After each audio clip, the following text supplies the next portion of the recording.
Few words about what happened yesterday in New York City. The American principle that no one is above the law was reaffirmed. Donald Trump was given every opportunity to defend himself. It was a state case, not a federal case, and it was heard by a jury of 12 citizens, 12 Americans, 12 people like you, like millions of Americans who served on juries. This jury is chosen the same way every jury in America is chosen. It was a process that Donald Trump's attorney was part of. The jury heard 5 weeks of evidence, 5 weeks. And after careful deliberation, the jury reached a unanimous verdict.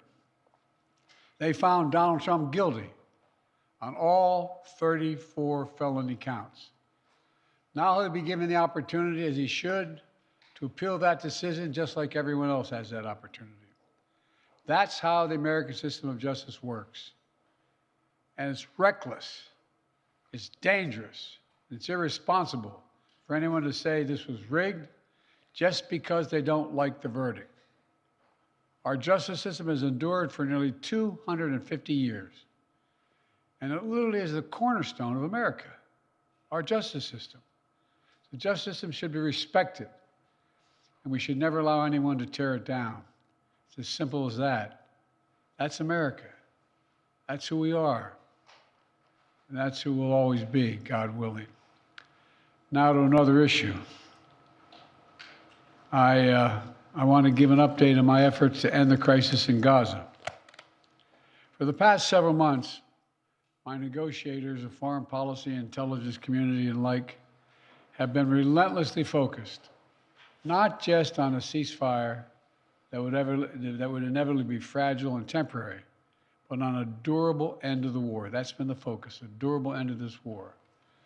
One that brings all the hostages home, ensures Israel's security, creates a better day after in Gaza without Hamas in power, and sets the stage for a political settlement that provides a better future for Israelis and Palestinians alike.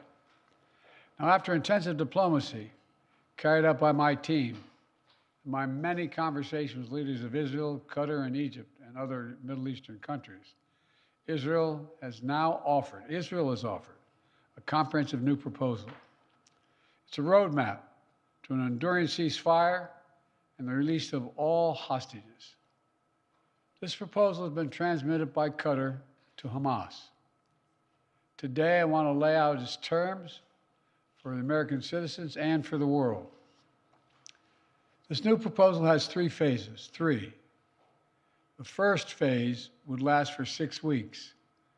Here's what it would include: a full and complete ceasefire, a withdrawal of Israeli forces from all populated areas of Gaza, release of a number of hostages, including women, the elderly, the wounded, in exchange for release of hundreds of Palestinian prisoners.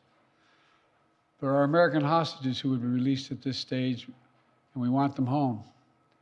Additional, some remains of hostages who have been killed would be returned to their families, bringing some degree of closure to that terrible grief. Palestinians, civilians would return to their homes and neighborhoods in all areas of Gaza, including in the north. Humanitarian assistance would surge, with 600 trucks carrying aid into Gaza every single day. With the ceasefire, that aid could be safely and effectively distributed to all who need it. Hundreds of thousands of temporary shelters, including housing units, would be delivered by the international community. All that and more would begin immediately. During the 6 weeks of phase 1, Israel and Hamas would negotiate the necessary arrangements to get to phase 2, which is a permanent end to hostilities. Now, I'll be straight with you. There are a number of details to negotiate to move from phase 1 to phase 2. Israel will want to make sure its interests are protected. But the proposal says if the negotiations take longer than 6 weeks, for phase 1, the ceasefire will still continue as long as negotiations continue. In the United States, Egypt, and Qatar would work to ensure negotiations keep going. All agreements, until all the agreements are reached and phase 2 is able to begin. Then phase 2, there'd be an exchange for the release of all remaining living hostages, including male soldiers. Israeli forces would withdraw from Gaza, and as long as Hamas lives up to its commitments, a temporary ceasefire would become, in the words of the Israeli proposal, the cessation of hostilities permanently, end of quote. Cessation of hostilities permanently. Finally, in phase 3, a major reconstruction plan for Gaza would commence, and any final remains of hostages who've been killed would be returned to their families. That's the offer that's now on the table, and what we've been asking for. It's what we need. The people of Israel should know they can make this offer without any further risk to their own security because they've devastated Hamas forces over the past 8 months. At this point, Hamas no longer is capable of carrying out another October 7th, which is one of Israel's main objectives in this war, and quite frankly, a righteous one. I know there are those in Israel who will not agree with this plan and will call for the war to continue indefinitely. Some are even in the government coalition. And they've made it clear they want to occupy Gaza, they want to keep fighting for years, and the hostages are not a priority to them. Well, I've urged the leadership in Israel to stand behind this deal, despite whatever pressure comes. And to the people of Israel, let me say this. As someone who's had a lifelong commitment to Israel, as the only American president who's ever gone to Israel in a time of war, as someone who just sent the U.S. forces to directly defend Israel when it was attacked by Iran, I ask you to take a step back and think what will happen if this moment is lost. We can't lose this moment. Indefinite war in pursuit of an unidentified notion of total victory will not bring Israel, will only bog down Israel and Gaza, draining the economic, military, and human resources, and furthering Israel's isolation in the world. That will not bring hostages home. That will not bring an enduring defeat of Hamas. That will not bring Israel lasting security. But a comprehensive approach that starts with this deal will bring hostages home and will lead to more secure Israel. And once a ceasefire and hostage deal is concluded, it unlocks the possibility of a great deal more progress, including calm along Israel's northern border with Lebanon. The United States will help forge a diplomatic resolution, one that ensures Israel's security and allows people to safely return to their homes without fear of being attacked. With the deal, a rebuilding of Gaza will begin.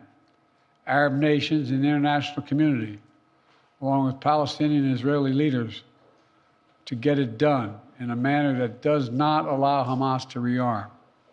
And the United States will work with our partners to rebuild homes, schools, and hospitals in Gaza, to help repair communities that were destroyed in the chaos of war. And with this deal, Israel could become more deeply integrated in the region, including, it's no surprise to you all, including no potential historic normalization agreement with Saudi Arabia. Israel could be part of a regional security network to counter the threat posed by Iran. All this progress would make Israel more secure, with Israeli families no longer living in the shadow of a terrorist attack.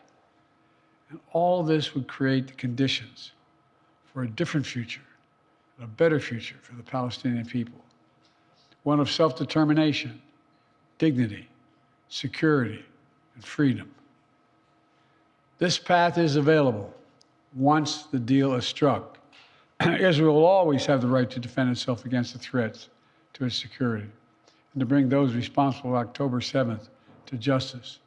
And the United States will always ensure that Israel has what it needs to defend itself, If Hamas fails to fulfill its commitments under the deal, Israel can resume military operations. But Egypt and Qatar have assured me, and they are continuing to work to ensure that Hamas doesn't do that. The United States will help ensure that Israel lives up to their obligations as well. That's what this deal says. That's what it says. And we'll do our part. This is truly a decisive moment. Israel has made their proposal. Hamas says it wants a ceasefire. This deal is an opportunity to prove whether they really mean it. Hamas needs to take the deal. For months, people all over the world have called for a ceasefire. Now it's time to raise your voices and demand that Hamas come to the table, agrees to this deal, and end this war that they began. Of course, there'll be differences on the specific details that need to be worked out. That's natural. If Hamas comes to negotiate, ready to deal, then Israel negotiations must be given a mandate, the necessary flexibility to close that deal. The past 8 months have marked heartbreaking pain. Pain of those whose loved ones are slaughtered by Hamas terrorists on October 7th. Hostages and their families waiting in anguish. Ordinary Israelis whose lives were forever marked by the shattering event of Hamas's sexual violence and ruthless brutality. And the Palestinian people have endured sheer hell in this war. Too many innocent people have been killed, including thousands of children. Far too many have been badly wounded. We all saw the terrible images from the deadly fire in Rafah earlier this week, following an Israeli strike against targeting Hamas. And even as we work to surge assistance to Gaza, with 1,800 trucks delivering supplies these last 5 days, 1,800, the humanitarian crisis still remains. I know this is a subject on which people in this country feel deep, passionate convictions, and so do I. This has been one of the hardest, most complicated problems in the world. There's nothing easy about this, nothing easy about it. Through it all, though, the United States has worked relentlessly to support Israeli security, to get humanitarian supplies into Gaza, to get a ceasefire and a hostage deal to bring this war to an end. Yesterday, with this new initiative, we've taken an important step in that direction. I want to level with you today as to where we are and what might be possible. But I need your help. Everyone who wants peace now must raise their voices and let the leaders know they should take this deal, work to make it real, make it lasting, and forge a better future out of the tragic terror attack and war. It's time to begin this new stage. For the hostages to come home, for Israel to be secure, for the suffering to stop. It's time for this war to end, for the day after to begin. Thank you very much. Mr. President, can you tell us, sir, Donald Trump refers to himself as a political prisoner and blames you directly. What's your response to that, sir? Do you think the conviction will have an impact on the campaign?